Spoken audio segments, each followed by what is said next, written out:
como as coisas foram crescendo muito lentamente. Muito Depois da lentamente. redemocratização é que se voltou a ver uma organização trabalhista melhor. Na época do Tarquínio, o que é que restava? Ele era um deputado estadual que Então ele depois já da ditadura... estava, vamos lá, ele fazia a linha do tempo. Ele foi eleito vereador em 59. 59. Em 62, ele foi eleito deputado estadual pela primeira vez.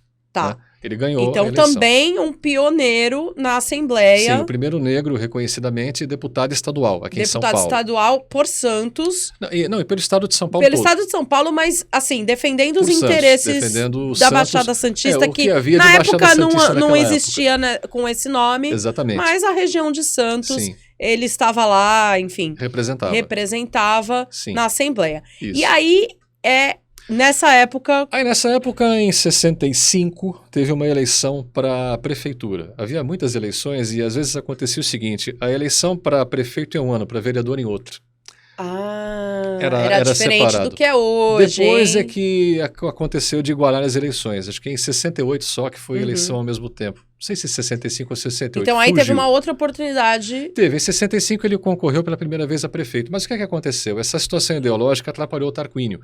Porque ele era já considerado pelos órgãos de vigilância que existiam, o DOPS, que era o Departamento de Organização Política então, e Social. aí a ditadura já tinha começado, gente. Já. Então começa em 64. Sim. Então, entre o Tarquínio ser deputado e concorrer pela primeira vez, começa a ditadura. Já, exatamente. Concorrer pela primeira vez a prefeito, meio no desse caso. mandato dele de deputado estadual. Tá. Isso aconteceu. O DOP já existia fazia mais ou menos uns 40 anos, é que ele passou a ser usado para repressão aos inimigos do regime ditatorial que tinha se instalado no Brasil. Então, todo passo que era dado por alguém era vigiado. Às vezes havia gente infiltrada no cais, em faculdades, em escritórios. Era gente que não dizia, mas que tinha credencial de agente especial, agente reservado. Né? E que estava vigiando você sem você saber. O teu amigo era teu espião. Né? Espião. Nas faculdades havia medo de dizer certas coisas porque podia ter ali um espião que estava, está anotando a matéria. Não, ele está fazendo anotações para produzir um relatório que vai para o DOPS e fica na ficha da pessoa, que fica no arquivo. E aí a pessoa, quando o Esmeraldo concorreu em 65, um camarada foi lá e apresentou uma impugnação à candidatura dele. Era um ex-nazista, o livro conta isso. Mas enfim, ele entrou lá e foi... contestar a candidatura dele, dizendo que ele era um comunista e que devia concorrer na Rússia, se ele quisesse. Gente, alguma semelhança com algumas coisas que a gente ouve hoje em dia? São os fantasmas do passado que acabam chegando em alguns discursos. E olha, é muito doido pensar que tem gente que acha que isso aí era uma coisa normal, né? Sim. Era uma coisa que era legítimo, né? Você ter uma pessoa do seu lado. Não, sim, mas você vê naquele tempo como era o negócio era forte, curioso e sem fundamento. Né? O camarada apresentou algumas acusações falando que o Esmeraldo ele foi solidário às greves, ele fez isso, ele contesta. E entregou lá um dossiê para o juiz eleitoral da época. O Esmeraldo foi chamado a se defender. Falou, sem prova nenhuma, né? Ele entregou o documento sem prova. Ele entregou com aquelas alegações, né? Aí o Esmeraldo foi chamado a se defender e explicou, olha, a minha atividade política é essa, eu sou um conciliador, eu não fui autor de certos documentos que estão me acusando, mas eu tenho tal atividade e é tudo público, tá aí na imprensa, todo dia eu estou aparecendo, eu sou figura pública.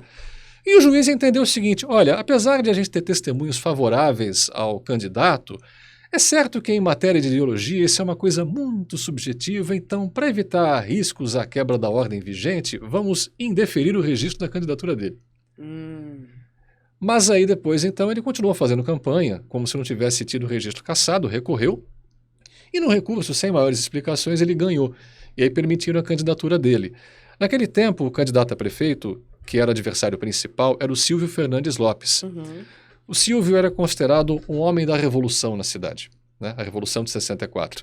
Não porque ele fosse um reacionário, uma fonte do atraso, mas ele tinha um alinhamento político e ideológico mais ligado ao regime. E ele era o chamado engenheiro realizador, ou seja, ele fazia obras pela cidade, era um engenheiro competente, tinha sido prefeito já uma vez, de 57 até 61, e queria voltar à prefeitura. Estava alinhado com o que, que o governo federal queria. De certa forma sim, mas mais o governo até do Estado, porque ele era entendido como o futuro governador de Santos. Ele era alguém que achavam que estava sendo preparado para ser eleito governador. nas De São eleições Paulo. de São Paulo, nas eleições que estavam previstas para 1966, que era o ano seguinte a esse da eleição de 65 da Que prefeitura. acabou não acontecendo a eleição. A eleição de 65 66. aconteceu, o Silvio Fernandes Lopes ganhou, Ganhou. mas a diferença de votos não foi tão grande, né? Foi tipo 45-36. Quer dizer, o Esmeraldo ele conseguiu uma projeção que talvez nem ele esperasse, porque era assim, o Silvio ele tinha condições de fazer campanha na rua. Aliás, campanha na imprensa, fazendo anúncios de jornais, anunciando na mídia disponível na época. O Esmeraldo não tinha uma campanha com dinheiro. O que é que restava para ele? Fazer campanha boca a boca, conversar com pessoas em estabelecimento comercial, percorrer as ruas da cidade. Isso tá aqui no livro do Rafael, Tá tudo aí. que é muito, muito legal. Vou ler duas frases aqui que estão na contracapa do livro, que é assim... Ele era uma essência popular. Se pegassem o povo e fizessem uma mistura, seria o Esmeraldo Tarquínio. Isso quem falou foi Joaquim Del Bosco Amaral, que foi ex-deputado federal aqui em Santos. O Del Bosco foi, de certa forma, meio que parente do Esmeraldo, porque ele Padrinho? tinha... Não, Parente mesmo. Mais ou menos, não era parente direto. É porque o Joaquim Del Bosco Amaral tinha um irmão mais velho que morreu há pouco tempo, o Benedito Del Bosco Moura, Aham, que tinha um parentesco com a mãe do Esmeraldo. Né? aham. Por isso mesmo é que dizia que tinha um parentesco meio relativo entre os dois. por E isso. tem também uma frase aqui da Débora Tarquínio, né, que é a filha mais nova Sim. dele, que diz, não importava o que tivesse prometido, fosse lápis ou automóvel, ele dava a mesma importância. Exatamente. Ele era um cara que circulava, né, Rafael? Sim. Então ele fazia essa campanha que hoje a gente chama de corpo a corpo, E né? era mesmo, corpo a corpo. Ele ia pra rua. Assim, Ele era um político de rua. Assim, de um trechinho da General Câmara até a Praça E as Mauá, pessoas levava se 2 identificavam horas. com... então, tem É. isso aqui no livro, né? Que As 2 horas. pra andar chegar. uma quadra, ele levava meia hora. Era difícil. Atendia todo mundo Eu e isso conhecia era a todo verdadeira campanha porque dinheiro ele não tinha. Quem falou isso foi o Carlos Pinto, Sim. que era amigo pessoal dele, Sim, depois foi foi secretário de Cultura. aqui em Santos, Exatamente. uma referência também para todo mundo que trabalha com cultura. Sim. Ele tinha essa amabilidade, né? As pessoas Sim. gostavam dele. Então ele era Sim. um político Aham. capacitado, enfim, E que sempre advogado, lidou com tudo, o público. porém também muito carismático. Bastante carismático. O pessoal Veio gostava lá muito dele. dos bailes, né? Sim. Ele fez toda essa Foi. trajetória, essa jornada Desde a infância dele. desde a infância, Desde a infância dele. dele. Então, uma pessoa carismática mesmo. E é muito legal, porque assim, na foto da capa do Rafael, do livro do Rafael, que tá fazendo 10 anos, é isso? Sim, dia 27 de novembro faz 10 anos o lançamento 10 do anos que ele lançou esse livro, ainda tá disponível na editora, que é a... livro. É Leopoldiano. Ela é Leopoldiano. ligada à Unisantos, a Universidade Católica de Santos. E realmente o semblante do Tarquínio é de uma pessoa assim que você olha que você fala, meu, gosto dessa pessoa, né? Ele era um Ele me homem causa sereno. simpatia, né? Sim. O Esmeraldo ele tinha o seguinte de característica. Ele não teve entre os primeiros políticos caçados pelo perfil conciliador dele. Apesar de ele ser frontalmente contestador da ditadura, tem até um episódio que está aí no livro em que ele, de certa forma, enfrenta pessoalmente militares num almoço no Forte Itaipu, né? Em que até ele se levantou no meio do almoço e deram a palavra a ele, ele falou, olha...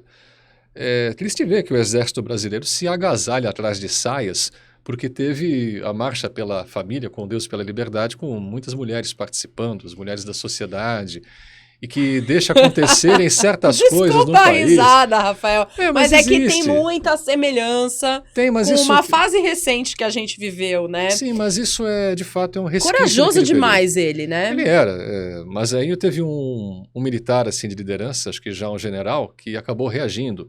Negro subversivo, vai pra Rússia limpar a latrina, que é o teu lugar. Ele só não reagiu porque contiveram o Esmeralda e porque os militares estavam todos armados, né? Se uma chacina lá dentro, o negócio não ia funcionar muito bem. Você veja que a condição política não era só o suficiente. Era preciso dizer que ele era negro.